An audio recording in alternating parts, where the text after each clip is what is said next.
Em Daniel 11, o anjo Gabriel revela a Daniel o futuro dos impérios da Pérsia e da Grécia, como havia prometido em Daniel capítulo 10. Uma declaração de Gabriel deve chamar a nossa atenção aqui, abre aspas, sendo que, no primeiro ano de Dario, rei dos Medos, ajudei-o e dei-lhe apoio. Fecha aspas. Dario, embora ímpio, foi instrumento nas mãos de Deus para a libertação do povo de Deus do cativeiro babilônico, e Gabriel diz que foi grande apoio neste projeto. Precisamos orar a Deus que envie anjos sobre a nossa nação, anjos que nos ajudem a tornar o país menos corrupto, mau, perverso e prostituído. Um dos destaques desta profecia é a maldade de Antíoco Epifânio contra o povo de Deus e contra Jerusalém, a cidade santa. Além disso, a profecia sobre o estabelecimento da monarquia grega que se instalava sobre o que restou do Império Persa. Antíoco Epifânio recebeu muita atenção neste capítulo devido ao grande mal que iria causar. Um homem extremamente corrupto e profano, não temia a Deus ou a qualquer divindade, completamente avesso à religião. Ele perde o trono e a glória quando está no maior período de perseguição aos judeus. Isso deixa bem claro que não há outro Senhor senão o Deus de Israel. É sobre isso e muito mais que eu quero estudar com você em Daniel capítulo 11.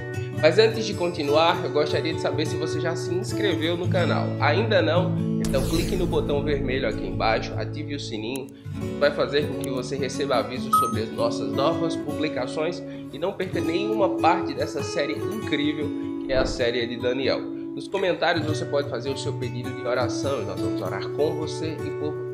E não esqueça de deixar o like. Com o seu like você nos ajuda e muito a alcançar mais pessoas por meio da palavra do Senhor. Dos versículos de 2 a 17, do capítulo 11 de Daniel, Gabriel revela importantes eventos históricos que acontecem a partir da mudança nos governos humanos e suas implicações para o povo de Deus. Mas a mais importante delas é a revelação sobre o comandante arrogante. E hoje sabemos que é Antíoco IV Epifânio e sua crueldade para com os judeus. Então ele voltará a atenção para as regiões costeiras e se apossará de muitas delas. Mas um comandante reagirá com arrogância, a arrogância dele e lhe dará fim. Depois disso, ele se dirigirá para as fortalezas de sua própria terra, mas tropeçará e cairá, para nunca mais aparecer. Seu sucessor enviará um cobrador de impostos para manter o esplendor real. Contudo, em poucos anos ele será destruído, sem necessidade de ira nem de combate. Ao chegar neste ponto, a revelação de Gabriel a Daniel fala sobre o que aconteceu durante o governo de Antíoco III, quando ele voltou sua atenção para a Ásia Menor em 197 a.C. e Grécia em 192 a.C. Nesta campanha ele não teve sucesso porque Cornélio Cipião, um de seus comandantes, foi enviado por Roma para trazer Antíoco de volta. Antíoco retornou ao seu país em 188 a.C. e morreu um ano depois. Antíoco III, o Grande, havia realizado as campanhas militares mais vigorosas de qualquer um dos sucessores de Alexandre, o Grande. Mas seu sonho de reunir o Império de Alexandre sob sua autoridade nunca foi realizado. O filho de Antíoco III, Seleuco IV, Filópator, impôs pesados encargos ao seu povo para pagar Roma e, como consequência, foi envenenado por seu tesoureiro, Heliodoro. Após essa sucessão de eventos, Antíoco IV Epifânio, filho de Antíoco III, o Grande, assume o poder e os versículos de Daniel, capítulo 11, de 18 a 20, são referentes a ele. Este Seleucida, que governou de 175 a 163 a.C., recebe considerável atenção por parte da profecia, por ser ele o chifre pequeno que aparece em Daniel capítulo 8, versículos de 9 a 12 e de 23 a 25. Uma longa sessão é dedicada a ele não apenas por causa dos efeitos de sua invasão na terra de Israel, mas mais ainda porque ele é um tipo do chifre pequeno ou o anticristo mencionado em Daniel capítulo 7, versículo 8, que em um dia futuro profanará e destruirá a terra de Israel. Ele será sucedido por um ser desprezível a quem não tinha sido dada a honra da realeza. Este invadirá o reino quando o povo se sentir seguro e se apoderará do reino por meio de intrigas. Então um exército avassalador será arrasado diante dele. Tanto o exército como um príncipe da aliança serão destruídos. Depois de um acordo feito com ele, agirá traiçoeiramente, e com apenas um pequeno grupo chegará ao poder. Quando as províncias mais ricas se sentirem seguras, ele as invadirá e realizará o que nem seus pais nem seus antepassados conseguiram. Distribuirá despojos, saques e riquezas entre seus seguidores. Ele tramará a tomada de fortalezas, mas só por algum tempo. Antíoco IV é apresentado como uma pessoa desprezível. Ele tomou para si o nome de Epifânio, que significa o ilustre. Mas ele foi considerado tão indigno de confiança que foi apelidado de Epimanes, que significa o louco. O trono pertencia a Demétrio Sóter, filho de Seleuco IV Filópator. Quando Antíoco IV Epifânio tomou o trono e se proclamou rei. Assim, ele não chegou ao trono por sucessão legítima, ele o obteve por meio de intriga, exatamente como Gabriel profetizou. Ele foi aceito como governante porque conseguiu afastar um exército invasor, provavelmente os egípcios. Ele também depôs Onias III, o sumo sacerdote. Na profecia de Gabriel, ele é chamado de Príncipe da Aliança.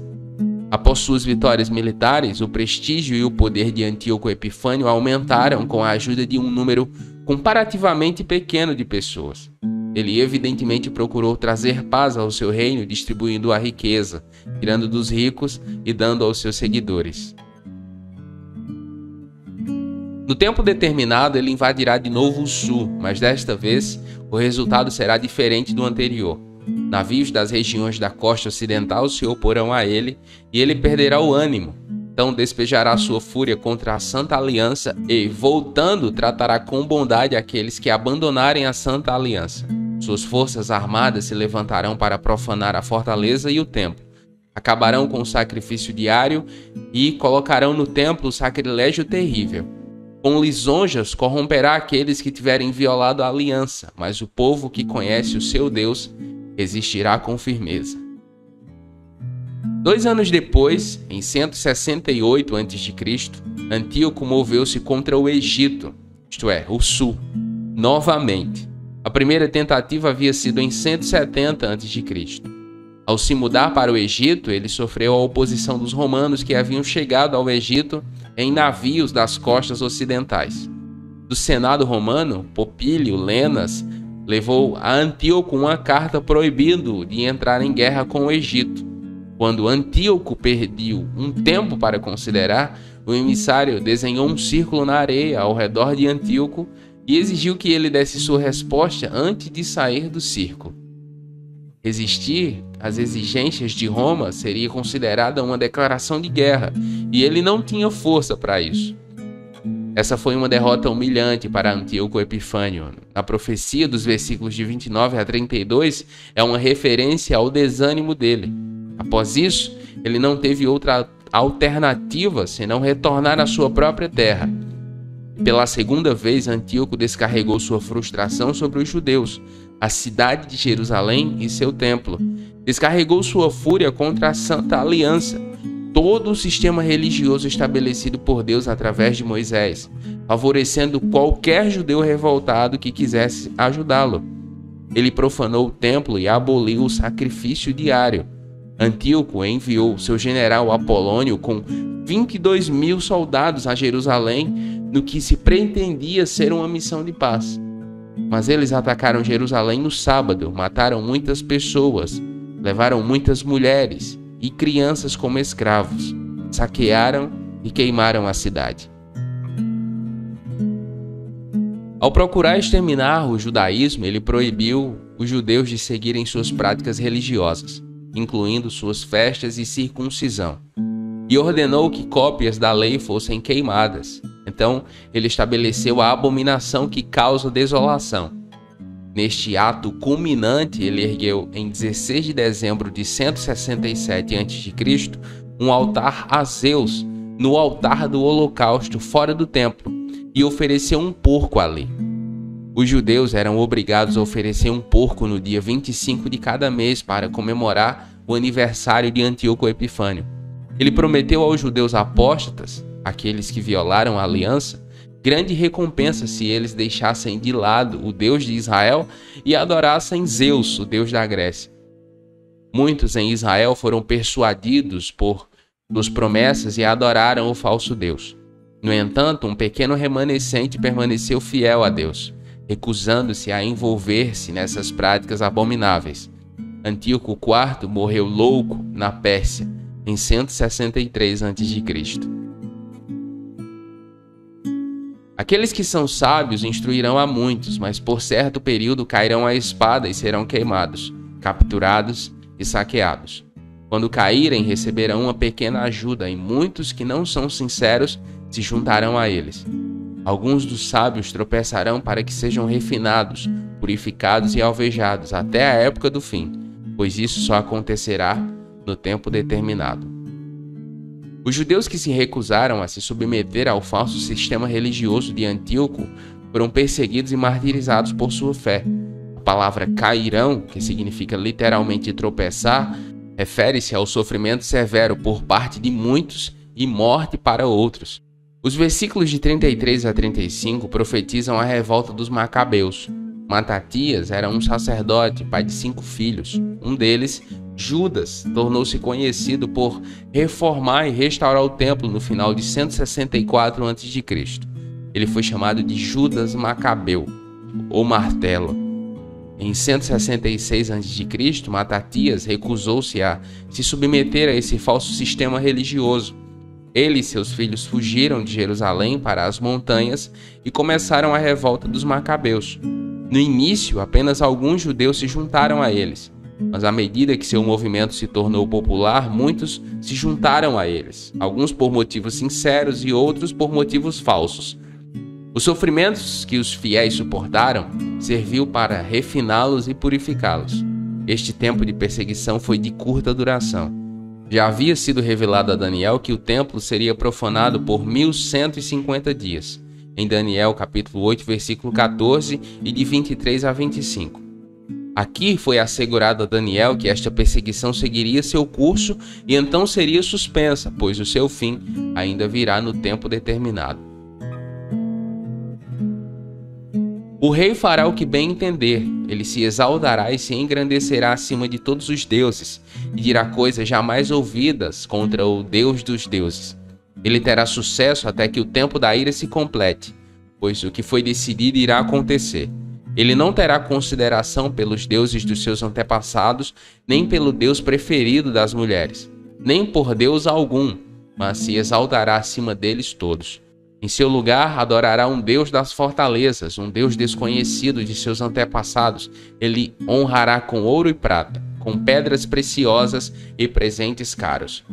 Atacará as fortalezas mais poderosas com a ajuda de um Deus estrangeiro e dará grande honra àqueles que o reconhecerem. Ele os fará governantes sobre muitos e distribuirá a terra, mas a um preço elevado. Todos os eventos descritos até agora no capítulo 11 de Daniel se tornaram realidade. Os conflitos entre os Seleucidas e os Ptolomeus foram cumpridos literalmente, exatamente como Daniel havia previsto. Tão detalhados são os fatos que os céticos negam que o livro tenha sido escrito por Daniel no século 6 a.C. Eles concluem que o livro deve ter sido escrito durante o tempo dos Macabeus, entre 168 e 134 a.C., depois que os eventos aconteceram. Mas isso não é verdade. Acontece que o Deus que conhece o fim desde o princípio foi capaz de revelar detalhes da história futura a Daniel.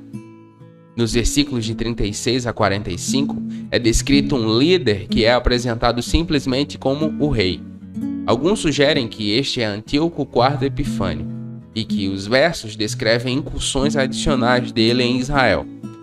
No entanto, Os detalhes dados nesses versículos não foram cumpridos por Antíoco. Acontece que ele é um tipo de um rei que ainda virá, mas os dois não são iguais. Um é passado e o outro é futuro. O rei vindouro será o governante final do mundo romano. Sua ascensão à proeminência pelo poder satânico é descrita em Apocalipse capítulo 13, versículos de 1 a 8, onde ele é chamado de a besta.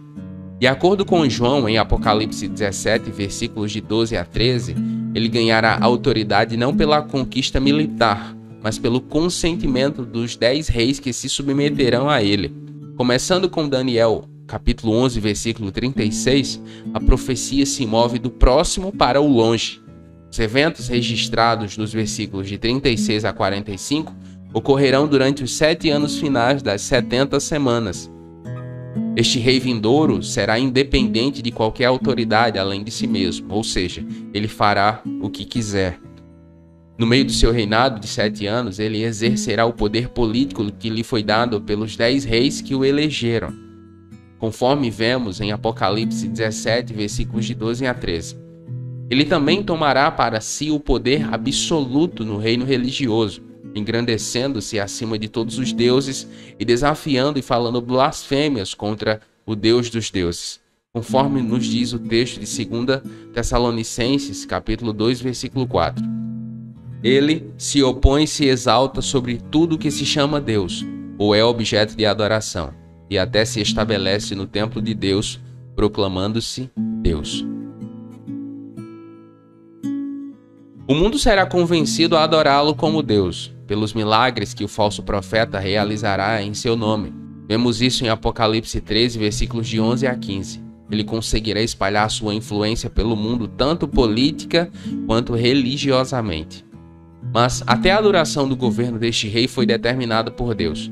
Ele será bem-sucedido como governante mundial durante o tempo da ira, os 3 anos e meio da grande tribulação. Mas no final desse período, o julgamento determinado por Deus será aplicado a ele. Por causa da referência profética, deuses dos seus antepassados, alguns concluíram que este governante será um judeu, uma vez que o Antigo Testamento frequentemente usa a frase "o Deus de seus pais", para referir-se ao Deus de Abraão, Isaque e Jacó. No entanto, visto que esse indivíduo será o governante final do mundo romano, o chifre pequeno do quarto animal, descrito em Daniel capítulo 7, versículo 8, ele deve ser um gentio. Sua falta de consideração pelos deuses de seus pais significa que, para obter poder absoluto no seu reino religioso, esse rei não terá respeito por sua herança religiosa. Ele deixará de lado toda religião organizada e não considerará nenhum deus. Além disso, se estabelecerá como único objeto de adoração. Em vez de depender de deuses, ele dependerá de seu próprio poder recebido de Satanás. E por esse poder, ele exigirá adoração a si mesmo. O fato de não ter consideração pelos deuses preferidos pelas mulheres sugere que ele repudia a esperança messiânica de Israel. Talvez muitas mulheres israelitas tenham se perguntado ansiosamente quem delas se tornaria a mãe do Messias vindouro, o Salvador e Rei da nação. O anticristo honrará um deus das fortalezas, ou seja, promoverá a força militar.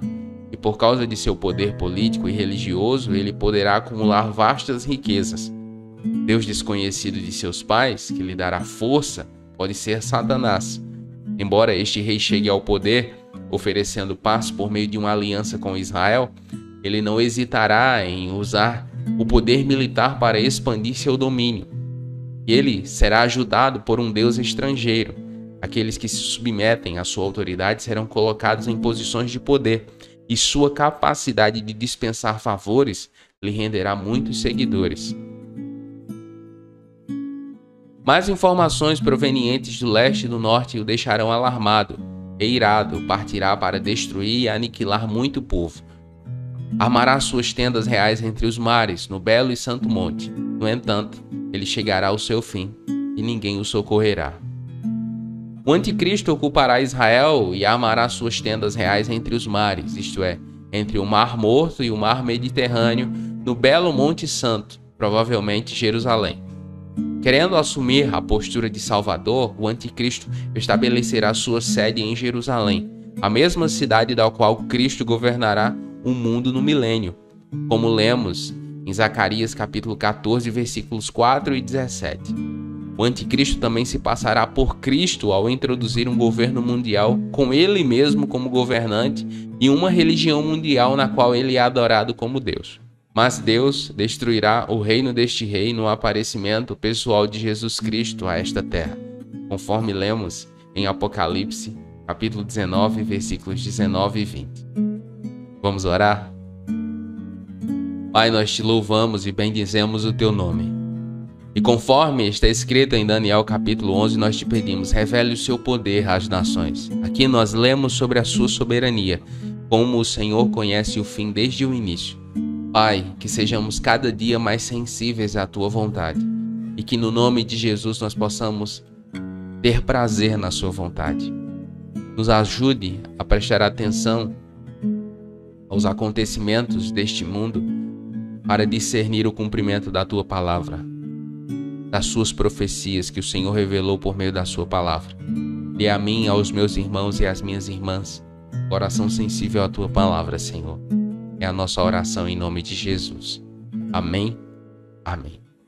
E então, o que achou do estudo de Daniel capítulo 11? Gostou? Deixa o like, não esqueça, tá? E nos comentários me diga qual foi a parte que mais falou ao seu coração e mais edificou a sua vida. Se você ficou comigo até aqui, escreva aí nos comentários o governo do Senhor. E eu vou saber que você ficou comigo até o final. Eu oro para que a bênção do Senhor Deus esteja sobre a sua vida e o seu governo, o governo do Senhor, prevaleça sobre a sua vida.